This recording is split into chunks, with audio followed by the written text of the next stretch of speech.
วันนี้เราจะมาเริ่มกันที่ความปลอดภัยในวันลอยกระทงนะครับที่ผ่านมาก็จะมีเรื่องของพลุดอกไม้ไฟ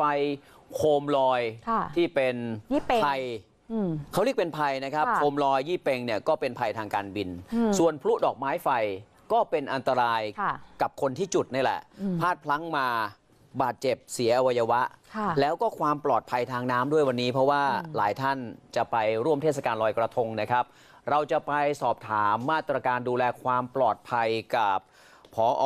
ศูนย์อำนวยการป้องกันและบรรเทาสาธารณภัยนะครับร้อยตรีตระกูลโทธรรมสวัสดีครับผอ.ครับสวัสดีค่ะสวัสดีครับครับผอ.ครับวางมาตรการดูแลความปลอดภัยเรื่องที่1ก่อนนะครับเรื่องพลุดอกไม้ไฟแล้วก็การยิงปืนขึ้นฟ้าไว้ยังไงบ้างครับครับในเรื่องของพลุดอกไม้ไฟนี่ก็ได้มีข้อสั่งการออกไปแล้วนะครับไม่ว่าจะเป็นทางท่านรองนายกรัฐมนตรีท่านประวิตรนะครับหรือทางกองบัญชาการป้องกันบรรเทาสาธารณภัยแห่งชาตินะครับได้เน้นย้ำไปยังทุกจังหวัดให้เน้นย้ำกับชับตรวจตราในเรื่องของร้านที่มีการจำหน่ายพลุนะครับว่าปฏิบัติตามกฎกติกาซึ่งทางบ้านเมืองเราได้วางเอาไว้หรือเปล่าครับเช่นการตุนเอาไว้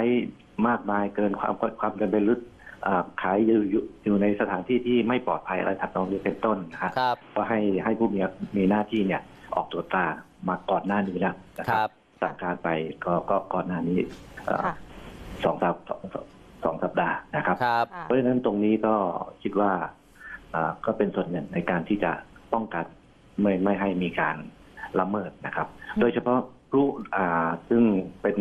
พลุหรือประทัดยักษ์หรืออะไรพวกนี้เนี่ยฮะเน้นย้ำเป็นกรณีพิเศษว่า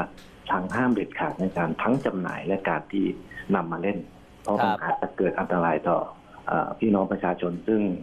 มีความตั้งใจนะครับที่จะสืบสานประเพณีอันดีงามไปร่วมสนุกกันนะครับถ้ายังคงมีการครับเชิญครับในส่วนของการยิงปืนขึ้นฟ้านี่อันนี้ก็ตามกฎหมายแล้วก็นะฮะและอีกอย่างหนึ่งตามที่เป็นข่าวยุคเสมอเนี่ยเราก็จะพบเห็นว่า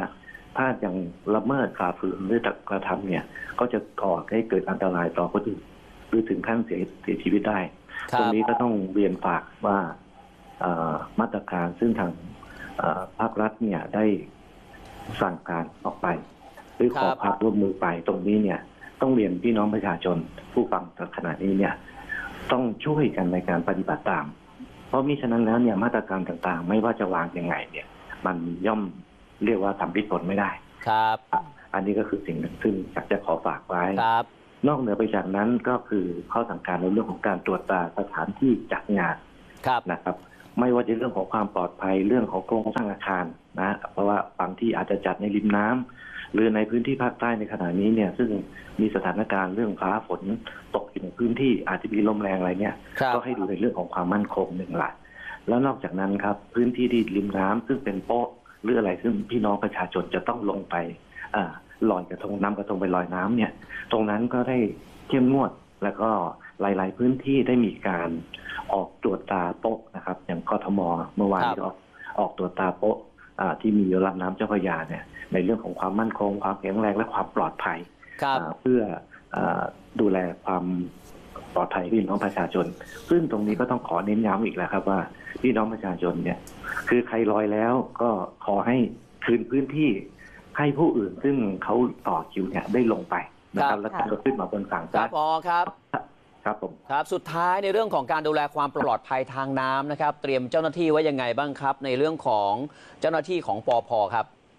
ในส่วนนี้ก็ได้บูรณาการความร่วมมือกับกทม.ครับจัดเจ้าหน้าที่ในการที่คอยดูแลความปลอดภัยไม่ว่าบริเวณโป๊ะหรือบริเวณลำน้ำนะครับในการที่จะ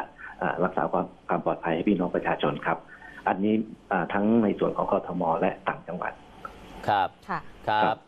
ขอบพระคุณมากครับผอ.ครับสวัสดีครับสวัสดีครับยังไงก็งดเล่นกันดีกว่าพวกพลุอะไรต่างๆเล่นไฟเย็นน่าจะง่ายสุดนะคะพี่หนึ่งครับค่ะมาดูข่าวนี้กันบ้างค่ะเมื่อกี้เรื่องของพลุเรื่องของประทัดแต่อันนี้คือล้อยางรถยนต์ระเบิดใส่หน้าใช่เป็นการเตือนภัยเลยนะครับคุณผู้ชมที่จะไปเติมลมยางให้ระมัดระวังให้ดีนะครับเติมมากเกินไปเนี่ยเติมจนน็อตหลุด แล้วก็กระทะล้อเนี่ยกระแทกใส่หน้านะครับบาดเจ็บสาหัสเลยทีเดียว นี่เป็นอีกหนึ่งอุทาหรณ์ครับใช่ค่ะอย่างภาพนี้ที่เห็นนะคะเจ้าหน้าที่กู้ภัยมูลนิธิประสาทบุญสถานจังหวัดพิษณุโลกค่ะก็กำลังจะเข้าช่วยเหลือนายจำรองชรบุรีอายุ56ปีชาวบ้านหมู่ที่15ตำบลวังนกแอ่นอำเภอวังทองนะคะก็ได้รับบาดเจ็บสาหัสจากการถูกยางรถไถนาระเบิดอัดใส่ใบหน้าแล้วก็ศีรษะแตกโอ้โหดูสิคะภาพแตกถึงหน้าผากแล้วก็แขนด้านขวาเนี่ยหักผิดรูปแล้วก็นอนหมดสติภายในบ้านก่อนรับนำตัวส่งโรงพยาบาลวังทองค่ะแต่เกิดอาการสาหัสมากก็เลยต้องส่งตัวไปรับการรักษาต่อที่โรงพยาบาลพุทธชินราชนะคะจากการสอบถามญาติผู้บาดเจ็บเนี่ยทราบว่านายจำรองเนี่ยได้นำรถไถนามาตรวจเช็คสภาพความพร้อมเพื่อนำไปใช้ในไร่ในนาแล้วก็พบว่ายางรถข้างหนึ่งเนี่ยอ่อนก็เลยเติมลงยางเข้าไปแต่คาดว่าการเติมลมเข้าไปเนี่ยมันเติมเกินขนาดก็เลยเป็นเหตุทำให้น็อตล้อกระทะเหล็กน่ะขาด